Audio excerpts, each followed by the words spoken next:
Indian Pentecost സഭയുടെ അറിയപ്പെടുന്ന സുവിശേഷകനും പാസ്റ്ററുമായ Chacko pastor ഒരു ഹൈന്ദവ യുവതിയുമായി പ്രണയത്തിലാവുകയും പിന്നീട് അവളെ വിവാഹം കഴിക്കുകയും ചെയ്തു.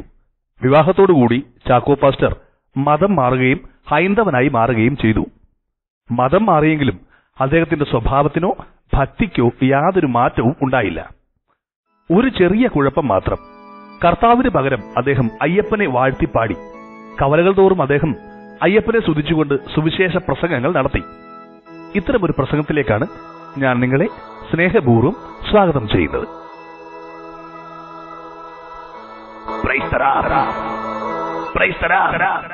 എല്ലാവരും ഒന്നിച്ച് പറയുക. എല്ലാവരും കരങ്ങൾ അടിച്ച് അയ്യപ്പനെ സ്തുതിക്കുക. ഹരേ രാമ ഹരേ രാമ ഹരേ രാമ ഹരേ രാമ. നമ്മൾ കരങ്ങൾ അടിച്ച് അയ്യപ്പനെ സ്തുതിക്കുമ്പോൾ സന്നിധാനത്ത് നിന്ന് പമ്പ വഴി അവൻ ഇറങ്ങി വരും.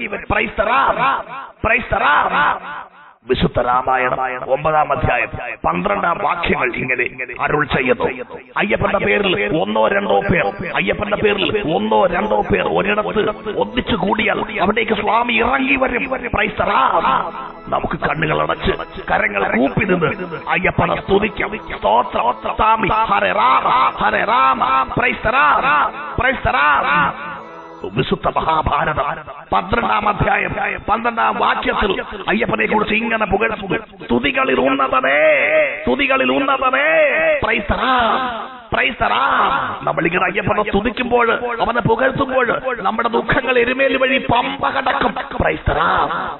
നമുക്ക് അയ്യപ്പനെ വാഴ്ത്താം.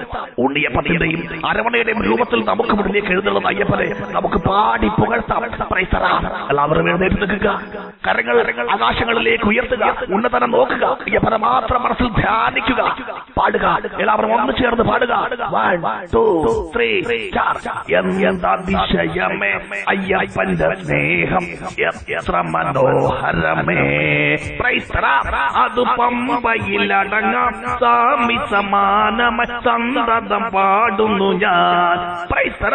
ആയിരം സ്വാമികളാലത് വർണ്ണിപ്പതിനെളുതോ. 10,000 തിങ്കളൊരംശം ചൊല്ലിയിടുവാൻ നാവിന സാധ്യമഹോ.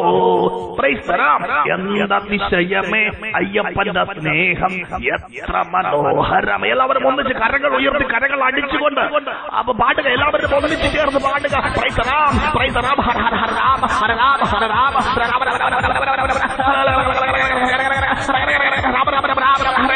അയ്യപ്പോ അയ്യപ്പോ ഇറങ്ങി വരേണമേ. അയ്യപ്പോ ഞങ്ങൾക്ക് ഇറങ്ങി വരേണമേ. അയ്യപ്പോ അയ്യപ്പോ